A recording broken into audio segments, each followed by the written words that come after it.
யுத்தத்தின் கோரப்பிடியில் சிக்கியிருந்த வடக்கு கிழக்கு பிரதேச மக்களில் பெருமளவிலானோர் தற்போது மீள்குடியேற்றப்பட்டுள்ள போதிலும் அவர்கள் தொடர்ந்தும் பல்வேறு சிரமங்களை எதிர்கொண்டு வருகின்றனர்.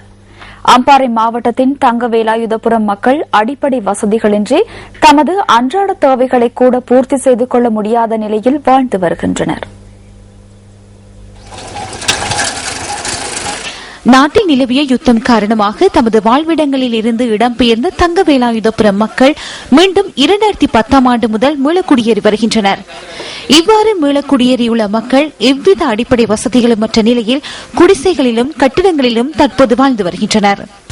நாங்கள் ஒரு 100-150 குடும்பம் தான், தள்ளி தூரம் தான் எல்லாரும் இருக்கோம். எங்களுக்கு தண்ணி வசதி இல்லை, கரண்ட் வசதி இல்லை, பாதை ஒழுங்கான பாதை இருந்தாலும் எங்களுக்கு வாகனம் இல்லை போறதுக்கு. அத்துடன் தமது கிராமத்திற்கு மின்சாரம் மற்றும் குடிநீர் வசதிகள் உரிய முறையில் வழங்கப்படவில்லை என மக்கள் அங்கலாய்க்கின்றனர். தமக்கு தேவையான நீரை பெற்றுக் கொள்வதற்கு அன்றாடம் தூர இடங்களுக்கு செல்ல வேண்டியுள்ளதாக இவர்கள் தெரிவிக்கின்றனர். நாங்கள் இந்த தங்கவலத்துக்கு 3 வருஷம் ஆகுது. 3 வருஷம் கூடி இப்போ தண்ணி வசதி இல்லை, ஆஸ்பத்திரி வசதி இல்லை. இப்போ இங்கே நாங்கள் பிள்ளைகள் ஸ்கூலுக்கு போய் கொண்டிருக்காங்க. அவங்களுக்கு வாகனம் எந்த போக்குவரத்தும் இல்லை. அத்துடன் வீதிகள் உரிய முறையில் இல்லாத காரணத்தினால் அதிக தூரம் நடந்து செல்ல வேண்டியுள்ளதாகவும் அக்கிராம மக்கள் சுட்டிக்காட்டுகின்றனர். இவ்வாறான இன்னல்களுக்கு மத்தியில் வாழும் தமக்கு அடிப்படை வசதிகளை விரைவில் ஏற்படுத்தி தருமாறு மக்கள் கோரிக்கை விடுக்கின்றனர். இன்றைய பத்திரிகை கேலி சித்திரங்களிலிருந்து நாம் தெரிவு செய்த கேலி சித்திரம் அடுத்து.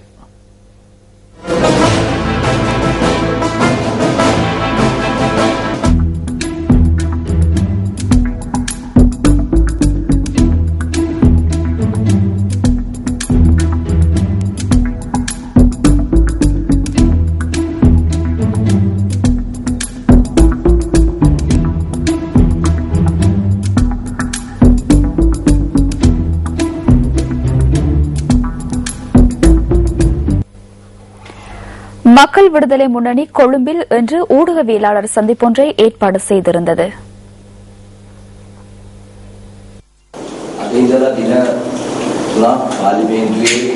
பாராளுமன்றத்தில் ஒன்றிலிருந்து தொடர்ச்சியாக 3 தினங்களுக்கு 21 சட்டமூலங்களை விவாதத்திற்கு எடுத்துக் கொள்ள அரசாங்கம் எதிர்பார்த்துள்ளது. வரி மேன்முறையீட்டு ஆணைக்குழுவின் சட்டமூல திருத்தம் மற்றும் சுங்க சட்டமூலம் தொடர்பான திருத்தம் ஆகியன இவற்றில் முக்கிய 2 சட்டமூலங்களாகும். அவசரமாக வரி மேன்முறையீட்டு ஆணைக்குழுவின் சட்டமூலத்திற்கு மேலும் 10 சரத்துக்களை உள்ளடக்குவதற்கான காரணம் என்ன? வரிகளை செலுத்தாத, வரி செலுத்துவதனை தவிர்த்துக் கொள்பவர்களுக்கு தேவையான விதத்தில் சட்ட கொள்கைகளை தயாரிப்பதற்காகவே இந்த நடவடிக்கை மேற்கொள்ளப்படுகிறது. இந்த நடவடிக்கையினூடாக முழு சுங்க கட்டமைப்பும் அரசியல் மயமாக உள்ளமையே இதில் உள்ள பிரச்சனையாகும். நாட்டிற்கு நேற்று முன்தினம் கொண்டு வரப்பட்ட எதனோல் என்றாலும் சூட்சமமான முறையில் அதனை வெளியில் கொண்டு சென்றிருக்கலாம்.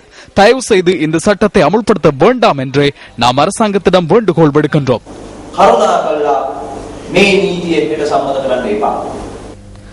தமிழக அரசுடனும் இந்திய மத்திய அரசாங்கத்தினரும் கலந்துரையாடி அங்கு வருகை தருகின்ற இளைஞர்களுக்கு பாதுகாப்பு வழங்குவதற்கு அரசாங்கம் நடவடிக்கை எடுக்க வேண்டும் என இலங்கை தேசிய தோட்ட தொழிலாளர்கள் சங்கத்தின் பொதுச் செயலாளர் கே வேலாயுதம் இன்று நடைபெற்ற ஊடக சந்திப்பின் போது தெரிவித்தார்.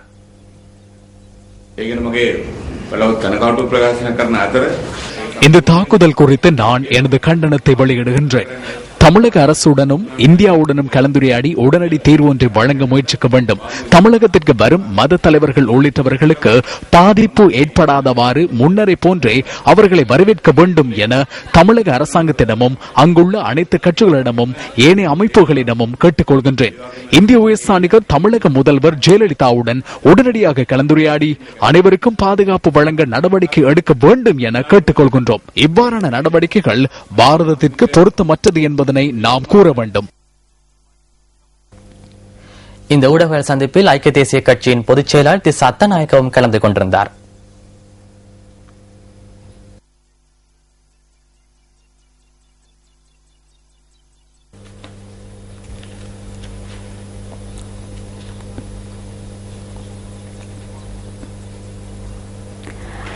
இலங்கை பத்திரிகை துறை வரலாற்றில் மற்றொரு மைல்கல்லாக சிலோன் டுடே பத்திரிகை இன்று 3D தொழில்நுட்பத்துடனான பத்திரிகை ஒன்றை வெளியிட்டுள்ளது.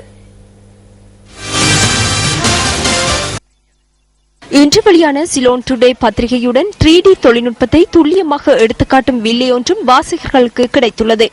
வாசகர்கள் பயன்பெறும் வகையில் சிலோன் டுடே பத்திரிகை இந்த புதிய முறையை அறிமுகப்படுத்தியுள்ளது. இதற்கு முன்னரும் சிலோன் நியூஸ் பேப்பர்ஸ் தனியார் நிறுவனம் குரல் பதிவு செய்யப்பட்ட விளம்பரங்களை அறிமுகப்படுத்தியிருந்தது.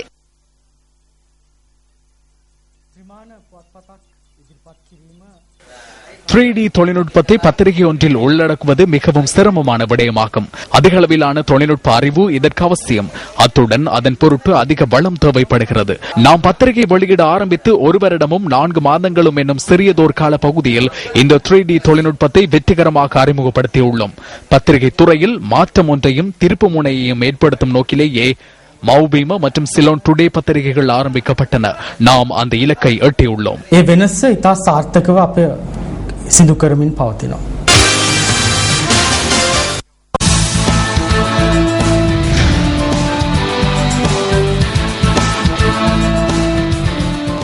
இம்முறை கிரிக்கெட் தேர்தலில் நடிகர் குழு ஒன்றா போட்டியின்றது என முன்னாள் டெஸ்ட் கிரிக்கெட் தனி தலைவர் அர்ஜுன ரணதுங்க கேள்வி எழுப்பியுள்ளார்.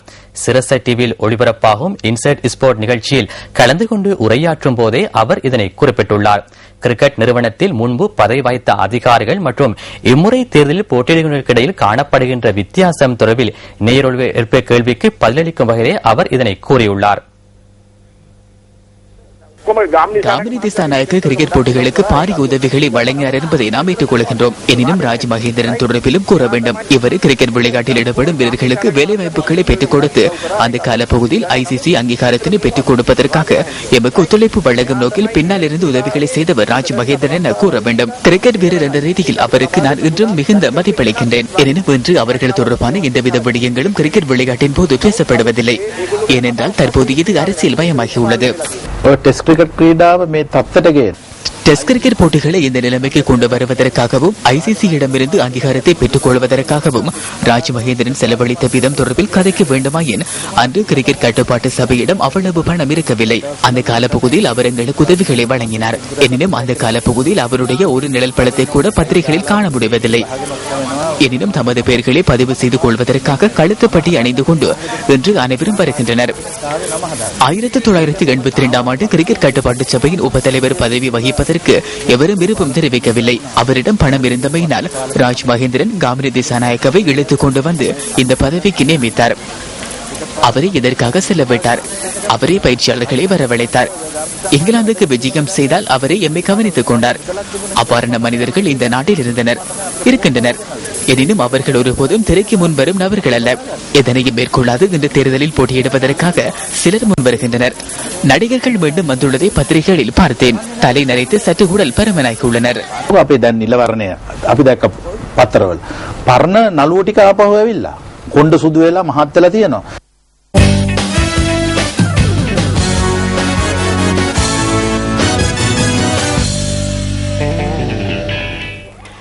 பங்களாதேஷுடனான டெஸ்ட் கிரிக்கெட் தொடரை 1-0 என்ற கணக்கில் இலங்கை அணி வெற்றி கொண்டது.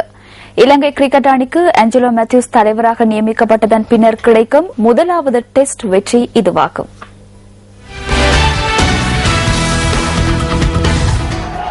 ஆர் பிரேமதாச மைதானத்தில் நடைபெற்ற இந்த போட்டியில் இலங்கை அணிக்கு 160 ஓட்டங்கள் வெற்றி இலக்காக நிர்ணயிக்கப்பட்டது. இலங்கை அணி 3 விக்கெட்டுகள் கைவசம் இருக்க இந்த வெற்றி இலக்கை கடந்தது. டெஸ்ட் கிரிக்கெட் வரலாற்றில் பங்களாதேஷ் அணி இலங்கை அணியை எந்த ஒரு போட்டியிலும் வெற்றி கொள்ளவில்லை. We thought initially it was going to go all the way for 4. It didn't. Match for the captain Angelo Matthews. Bangladesh அணி 2ஆம் இன்னிங்ஸில் அனைத்து விக்கெட்டுகளையும் இழந்து 265 ஓட்டங்களை பெற்றது. அபாரமாக பந்து வீசிய ரங்கன ஹேரத் 89 ஓட்டங்களுக்கு 7 விக்கெட்டுகளை வீழ்த்தினார். He finds the fielder Shoaga. Up for the LBW. 7 wickets, 7 for 89 in this second innings. As I said earlier on. இலங்கை அணி சார்பாக 2வது இன்னிங்ஸில் குமார் சங்கக்கார மற்றும் TM டில்ஷான் ஆகியோர் அரைச்சதம் பெற்றனர். டில்ஷான் 57 ஓட்டங்களையும் சங்கக்கார 55 ஓட்டங்களையும் பெற்றுக் கொண்டனர். போட்டியின் சிறப்பாட்டக்காரராக சிறப்பாக பந்து வீசிய ரங்கன ஹேரத் தெரிவானார். தொடரின் சிறப்பாட்டக்காரராக குமார் சங்கக்கார தெரிவானார். Winning the series, and why not? They're quite a series, indeed, an important and a proud moment for the. இத்துடன் நியூஸ் ஃபர்ஸ்டின் 8 மணி பிரதான செய்திகள் நிறைவு பெறுகின்றன. எமது அடுத்த பிரதான செய்தி இரவு 10:45 ஒளிபரப்பாகும். வணக்கம். வணக்கம். Hotline 0114-896-896 www.newsfirst.lk. Feedback at newsfirst.lk.